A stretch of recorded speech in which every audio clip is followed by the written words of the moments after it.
लिखो हमारे अंदर शैतान को ना करने की ताकत नहीं है, ना कर सके, शैतान को मना कर सके जो पाप हमारे अंदर वो प्रगट करता है।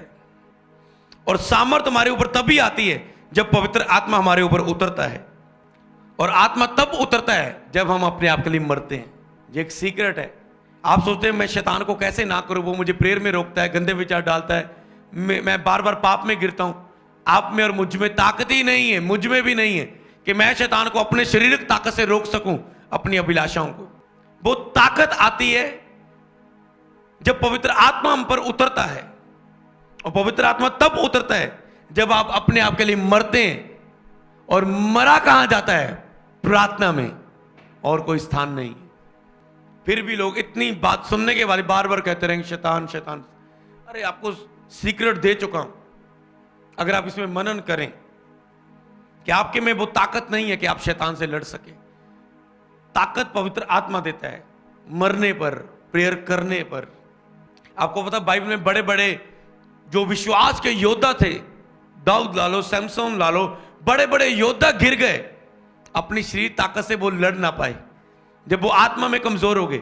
वही एलिया जो कहता है जिस परमेश्वर के सामने मैं उपस्थित रहता हूं, वही जब एक औरत उसके पीछा कर रही है उसे मारने के लिए, गुफाओं में छिप रहा है, भाग रहा है, जब प्रेयर कम हो गई, जब संबंध कम हो गया यहोवा के साथ। वही दाऊद जो जंगलों से चुना गया, वही दाऊद जो राजा बन गया, वो गलती की, वही शाऊल उसके पीछे पड़ रहा है और वो जंगलों में नंगे पैरी भाग रहा है जान बचाते हुए। अरे बड़े बड़े योद्धा खो गए अपने उस लेवल को। अपनी ताकत पर भरोसा न रखें, संबंध में बने रहें तो आप खड़े रहेंगे। जब संबंध टूटा समझ लो आप गिर गए। कई वक्त मैंने बहुत लोगों को आवाज आते देखी, प्रार्थना में खड़ा हो जा, प्रार्थना में खड़ा हो जा, नहीं तो गिर जाएगा गिर जाएगा गिर जाएगा। अब वो नहीं खड़े होते, स्टैंड नहीं लेते। प्रचार सुनने के बाद 10-15 दिन बाद सचमुच वो विचार में गिरे होते। क्यों? फैसला नहीं लिया, सुरक्षा में नहीं गए, पंखों के नीचे नहीं गए, पवित्र आत्मा से बोलता होता है। तो परमेश्वर ऐसे व्यक्ति को चाहता है कि जो परमेश्वर का डर रखें और केवल परमेश्वर के लिए ही जीते हों। इस बात को लिखें। एक प्रभु के दास ने बोला कि मुझे 100 ऐसे लोग चाहिए जो किसी का डर ना रखते हो, केवल परमेश्वर का ही डर रखते हो और परमेश्वर के लिए ही जीते हों। सोचे कि दास को ऐसे लोग मिल जाएं जो कहते पास्टर जी मैं अपनी सारी लाइफ सेवा लिए समर्पित कर दा, कोई मेनू पीछे चिंता नहीं, कोई रुकावट नहीं है, कोई कुछ नहीं है, और मैं परमेश्वर का डर रखांगा और परमेश्वर की इच्छा ही पूरा करांगा, मेरी कोई इच्छा में नहीं। सोचो ओनू किद्दां वो एक अगुआ इस्तेमाल करेगा, कितनी सेवा ਵਧेगी परमेश्वर की। और परमेश्वर को ऐसे लोग चाहिए जो उसका डर रखें और केवल उसी के लिए ही जिए। ऐसे लोग हैं जो शैतानी गढ़ों को दुनिया में हिला सकते हैं, हालेलुया, और उसकी इच्छा को पूरा कर सकते हैं जिसके लिए हम चुने गए हैं मसीह में। अब संसारिक अभिलाषा छोड़ो, उनकी इच्छा को छोड़ो, तो ही आप परमेश्वर की मर्जी को पूरा कर पाएंगे। मरने का मतलब एक और चीज है कि एक प्रभु को दास को प्रभु कहे यहां छोड़ के यहां चला जा, क्या वो चला जाएगा? क्योंकि उसको जो दिख रहा है वो दिख रहा है। ये छोड़ के प्लेस यहां पर जाके सेवा कर, क्या वो चला जाएगा? मर जाएगा अपनी इच्छा के लिए? बहुत सारी ऐसे दासों के साथ हुई बातें जिन्हें प्रभु ने, होली स्पिरिट ने मरने के लिए बोला उन्हें। आपको पता है अभिलाषाएं आपके अंदर कब खत्म होगी और आपकी इच्छाएं कब खत्म होगी? आपकी अभिलाषाएं और इच्छाएं कब खत्म होगी? लिखना, जब आपको उसकी हजूरी का स्वाद आपने चख लिया, आपकी सब इच्छाएं, सब अभिलाषाएं खत्म हो जाएंगी जो आपके अंदर पैदा हो रही है शरीरक। जब आपने उस स्त्री की हजूरी का स्वाद चख लिया प्रेयर में जाके, और क्या बात प्रभु, तेरी हजूरी में तो ऐसी जॉय, ऐसा जॉय वाला जीवन, ऐसा आनंद है, ऐसी भरपूरी है। जब आपने उसकी हजूरी का स्वाद चख लिया तो आप अपनी अभिलाषाओं के लिए और अपनी इच्छाओं के लिए मरना शुरू कर दोगे। आपको उनमें मन नहीं लगेगा क्योंकि आप हजूरी का स्वाद चख चुके हो। आप पूरी तरह मर जाएंगी आपके अंदर अभिलाषाएं और इच्छाएं।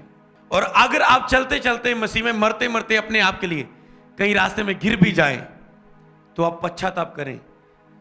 अगर आप कमजोर हो जाएं तो फिर से उठें और फिर से मरना शुरू करें। पर मरना कभी जिंदगी में बंद ना करना, याद रखो। अपने आप के लिए, अपनी अभिलाषा के लिए, अपनी इच्छाओं के लिए दूसरा कुरिन्थिया 5 अध्याय उसकी 14 आयत, यहां पर लिखा है, क्योंकि मसीह का प्रेम हमें विवश कर देता है। इस वचन को उसके साथ लिखना। आप सोचते हैं मेरे गंदे विचार, मेरी अभिलाषाएं कैसे खत्म होंगी? मसीह का प्रेम आपको विवश कर देता है। जब आप उसकी उपस्थिति में उसके स्वाद को चख लेते हैं, तो जो मसीह का प्रेम उसकी हजूरी में आप प्राप्त करते हैं, एक बार भर के देखो मसीह के प्रेम से। जब आप उसके प्रेम को, स्पर्श को प्राप्त करते थे, वो आपको विवश कर देता है पवित्र जीवन जीने के लिए, अभिलाषाओं को, इच्छाओं को खत्म कर देता है। इसलिए कि हम भी ये समझें कि जब एक सब के लिए मरा तो सब मर गए हैं। तो यही चीज मसीह का प्रेम हमें इस बात में विवश करता है कि जब एक मसीह सबके लिए मरा तो हम सब भी मर चुके हैं। बिना मृत्यु के जीवन नहीं है।